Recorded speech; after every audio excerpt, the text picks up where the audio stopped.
Good morning. What's up, y'all? I was sitting here reading some of the responses and replies to my post about uh, Meghan Markle and colorism. And, if you want to be getting, deeper tea and read about colorism, go spend some time at Amber Abundance's page. And she also has a whole resource of other dark-skinned folks talking about colorism that you can be listening to. So I direct you to locations where people are doing deeper work about this. But a couple of things popped up on this thread that I need to point out. The first thing that I want to point out, and several people have mentioned it, but I'm going to raise it because I think it's actually really, really, really important, is if you have had the luxury,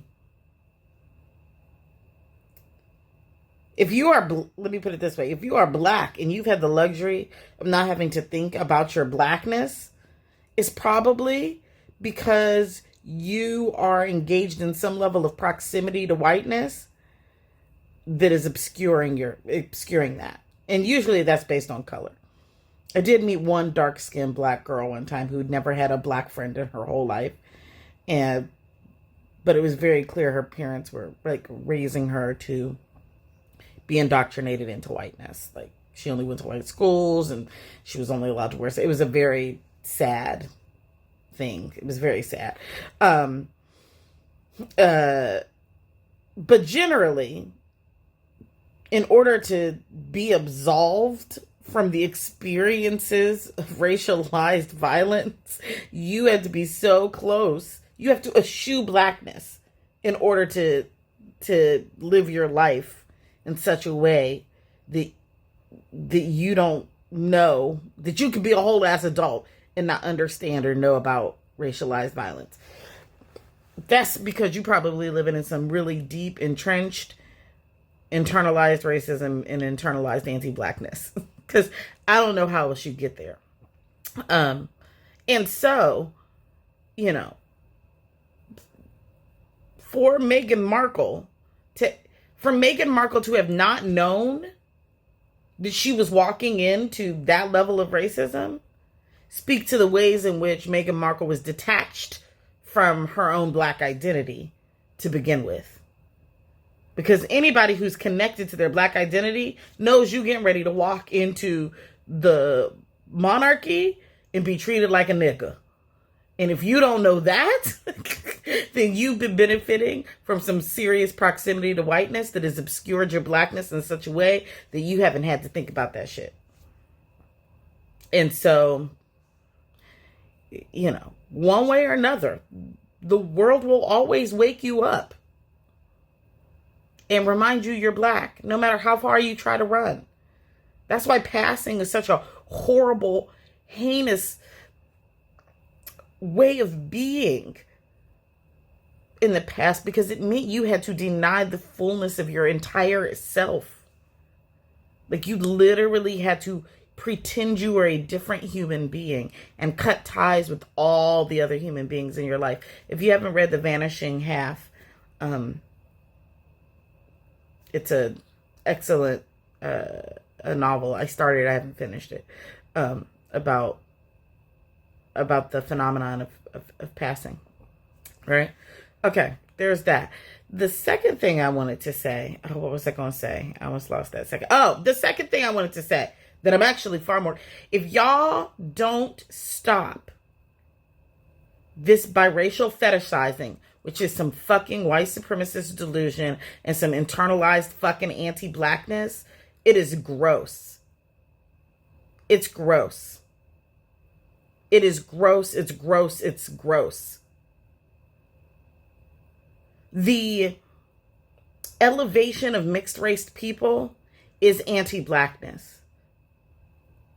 And anti-Blackness is the violent, inevitable, necessary outcome of white supremacist delusion.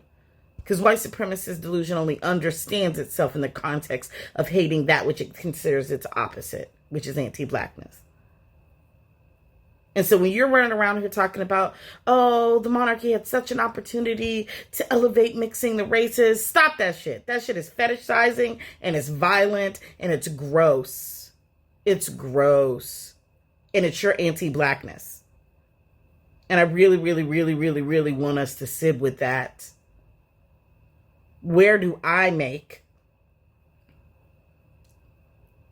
the lightening of Blackness some sort of aspirational thing? The erasure of Blackness, the amalgamation of Blackness, the assimilation of Blackness into whiteness. Where do I elevate that as a superior way of being? How do I see that as better? How do I see that as affirming? And this is true across regions, races, etc. There are entire campaigns across the world to lighten people's family lines. That shit is white supremacist delusion in its highest peak. And it is, I can't use any other word other than gross, repulsive. It's really aberrant. And it is the absolute attempted genocide of Black people. Because basically it's like the world would be so much better and nicer and prettier if Sonya, didn't look like you anymore. If you became a Meghan Markle. Get the fuck out of here with that shit. And I'm responding to it with this level of vitriol and offense, because it is that level of offensive.